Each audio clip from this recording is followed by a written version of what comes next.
Bonjour.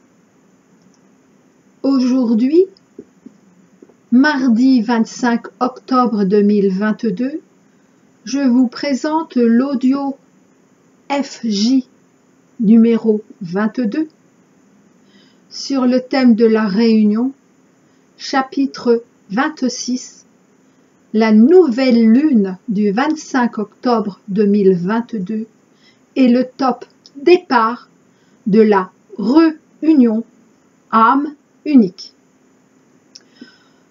Faisons suite directement aux 3 derniers audios, tous de ce mois d'octobre si capital et révélateur de la vibration générale de l'année 2023, à savoir l'accomplissement de nos choix d'âme, dont le scénario nous a été présenté et qui se réalisera à partir de l'année prochaine via l'ultime tsunami d'amour. Alors pour rappel, audio numéro 19 du 5 octobre, saut quantique personnel avant le premier saut quantique de notre couple.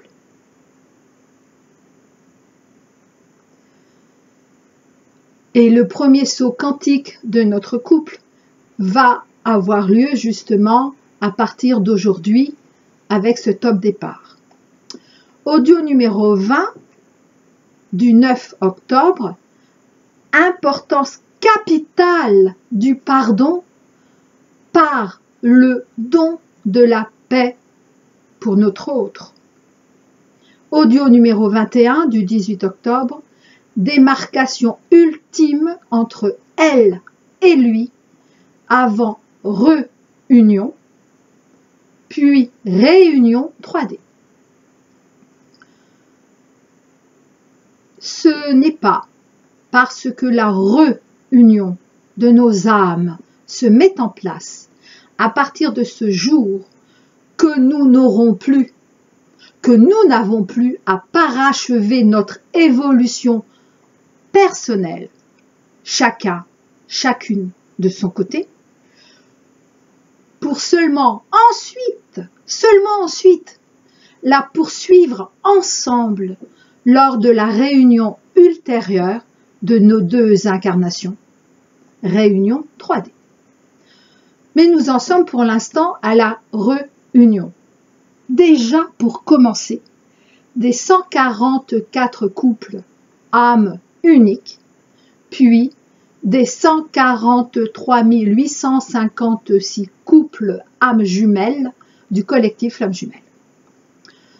En cette journée particulière de nouvelle lune, soit ce 25 octobre 2022 précisément, 11 couples âmes uniques vont vivre, ressentir, voir, percevoir, avoir conscience, intuiter, etc. Car en réalité, je ne sais pas quel mot employer. Cela sera spécifique pour chacune et chacun d'entre nous quand ce moment choisi par la source sera à notre tour. Alors j'ai dit en cette journée particulière, car ainsi que nous le savons tous, l'énergie d'une nouvelle lune, comme d'une lune pleine, est toujours au-delà d'une seule journée.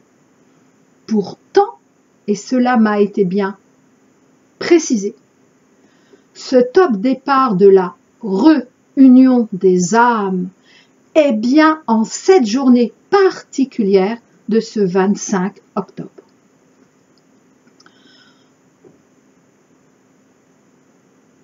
Ensuite, lors de la prochaine pleine lune, ce sera 22 autres couples.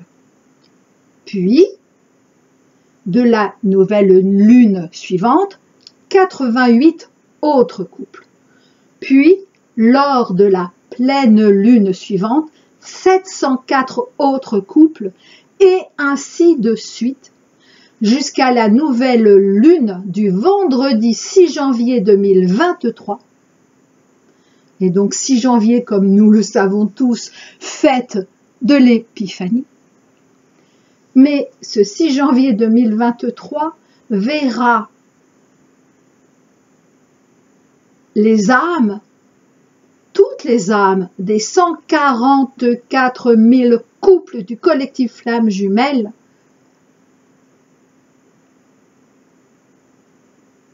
s'être réunis, s'être réunis pour l'éternité, depuis l'éternité.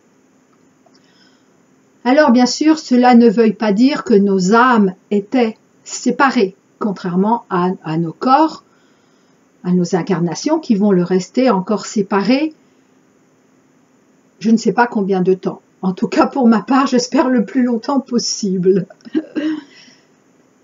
Donc cela ne signifie pas que nos âmes étaient séparées, bien sûr, mais que nous reconnaissons en notre âme et en toute notre conscience, pour chacun et chacune de chaque couple, donc également pour nos autres, que nous ne sommes qu'un, du verbe être, et ce, avant de ne faire plus qu'un, jusqu'en notre couple 3D. Suis-je clair?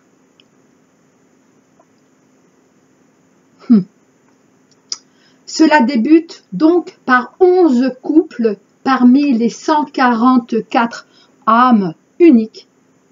Puis, une fois que la réunion se sera produite pour les 144, suivront les couples des 143 856 âmes jumelles. Quant au collectif âmes sœurs, et j'ai posé la question, sans doute au cours de toute l'année 2023, je subodore, car en fait, je n'ai pas encore reçu réponse à ce sujet, et peut-être je ne recevrai pas information. Ça sera peut-être directement des âmes sœurs, ce qui me paraîtrait en plus, disons, logique. Donc, cette réunion, également du collectif Flammes Jumelles. N'oublions pas que le collectif Flammes Jumelles est une entité à part entière. Oui, c'est bien réunion également du collectif Flammes Jumelles.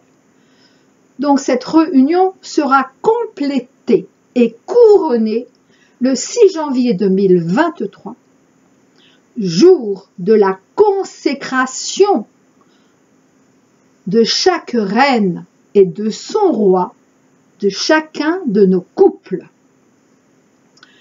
Je rappelle ainsi qu'il m'avait été dit lorsque j'étais channel. Un roi ne peut être roi sans sa reine, comme une reine ne peut se réaliser sans son chevalier. Encore une fois, c'est une différence entre le verbe être et le verbe se réaliser ou faire, comme j'ai dit plus haut. Un roi ne peut être roi sans sa reine, comme une reine ne peut se réaliser sans son chevalier. Et c'est toujours au niveau des âmes avant incarnation. La reine qui choisit celui qui sera son chevalier en 3D, digne de devenir par elle, uniquement par elle, son roi. Et quand je dis son chevalier en 3D, mais le choix était déjà fait avant. Sauf que nous, les reines, les futures reines, les reines, oui, les reines, nous l'avions oublié. Et heureusement, heureusement. Sinon, quel est l'intérêt de l'aventure, de la belle aventure, de l'amour en incarnation?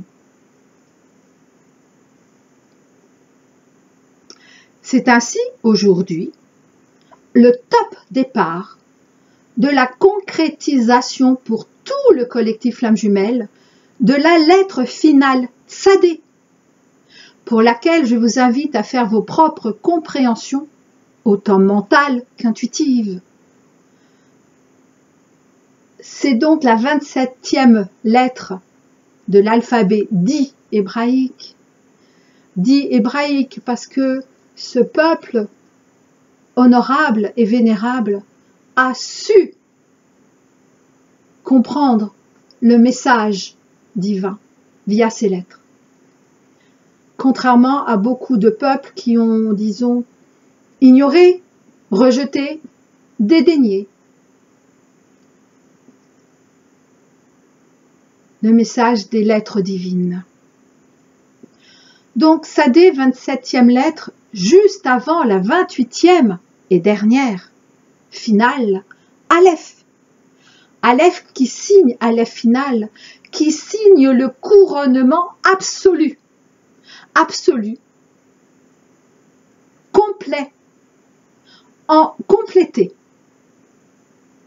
En ce sens de couronnement du mariage intérieur du féminin et masculin en chacun et chacune, puis l'alliance arc-en-ciel entre le masculin extériorisé par l'homme et le féminin extériorisé par la femme de chaque couple.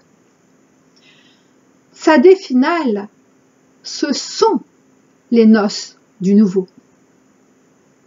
Et Aleph final réalise, concrétise, accomplit ces noces du nouveau jusqu'en 3D.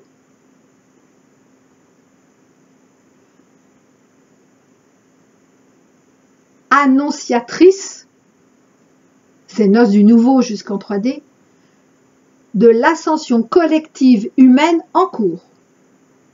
Bien évidemment, nous en saurons plus, moi aussi, le 6 janvier 2023, mais vous aussi.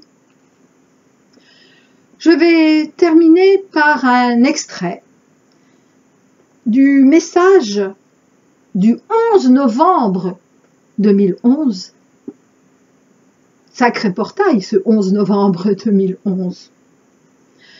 Message que nous avions intitulé avec Sarah, tout simplement, un roi ne peut être roi sans sa reine. Et ce message est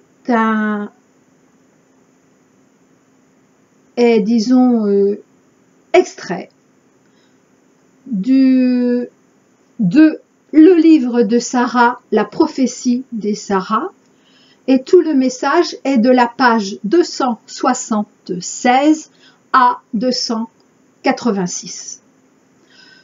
Je me rappelle parfaitement combien ce message m'avait prise, mais vraiment, des tripes jusqu'au cœur, jusqu'au mental. Aucune partie de mon corps incarné ni de mon esprit n'était vide de ce message. Je me rappelle qu'à chaque avancée, au fur et à mesure, je pensais ne pas être capable de recevoir la suite, tellement ce message était pour moi la révélation de qui je suis vraiment. Et la révélation de pourquoi je me suis incarnée aujourd'hui. S'il n'y avait qu'une seule raison, c'est celle-là.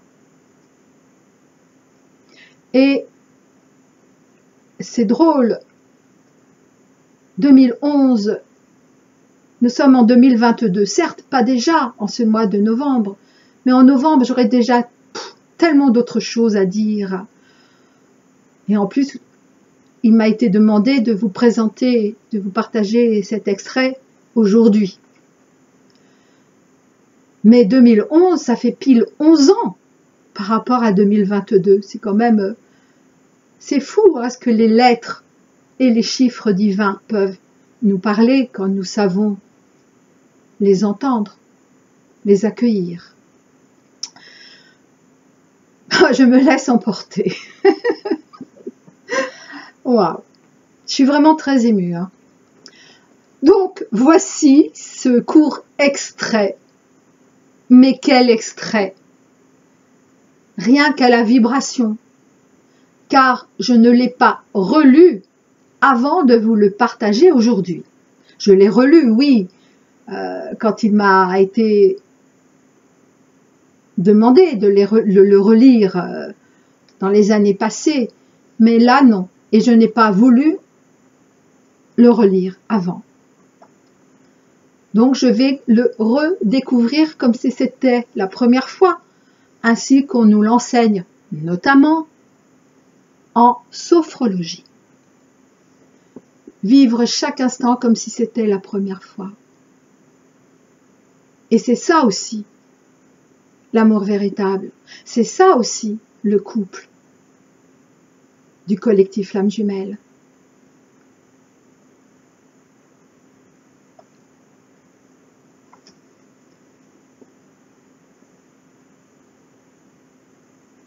Alors je le redis, ce message vient de Sarah, l'énergie Sarah. Alors, d'accord, je précise cela. Bon. Donc l'énergie Sarah, l'énergie de toutes les Sarah.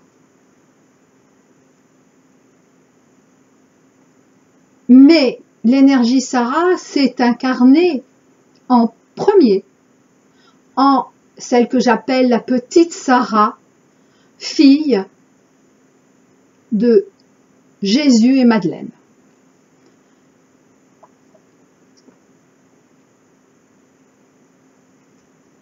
Une reine n'est pas l'ombre d'un roi. Un roi n'est pas l'ombre d'une reine. Une reine peut être reine sans roi, car elle l'est déjà, mais ne peut seule réaliser l'unité sur terre, et ce, parce que vous expérimentez un monde manifesté, masculin, et non un monde immatériel, féminin, comme il en existe dans d'autres univers. Ainsi sur terre, une reine ne peut devenir reine extérieure que de son roi, alors qu'un roi, par sa reine, peut être le roi extérieur de tous. Je redis, une reine ne peut, sur terre, une reine ne peut devenir reine extérieure que de son roi, alors qu'un roi, par sa reine, peut être le roi extérieur de tous. C'est pourquoi cette vérité, si mal comprise, a pu si facilement être détournée et dévoyée au sein d'un semblant de consensus, mais voulu aussi par la complicité d'un féminin violé et dédaigné, comme par les femmes non reconnues en leur rôle de réceptacle du désir de la déesse mère. C'est ainsi que la royauté humaine finit par se transmettre de père en fils et qu'elle fut manigancée en des secrets inavouables avec et par toutes ces femmes et mères sacrifiées, se reniant elles-mêmes, en se livrant comme objet du désir de création mégalomane des hommes déconnectés de leur féminin. Alors que le désir divin ne peut être que par le féminin sacré, alors que la réalisation divine de ce désir ne peut être que par le masculin sacré. En d'autres termes moins violents, mais votre histoire humaine est bien plus brutale que ces mots qu'a accepté de transmettre Élisabeth. Si, ici-bas, la femme est naturellement plus proche de la vérité cosmique du couple et en est ainsi l'inspiratrice, elle ne peut seule incarner le couple divin humain, pas sans l'acceptation, puis la concrétisation par l'homme de cette vérité. Et quand cela n'est pas le cas, voyez où cela peut mener.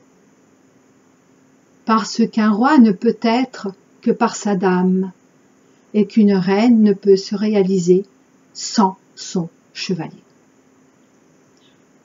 Aujourd'hui, comme de tout temps terrestre, la seule unité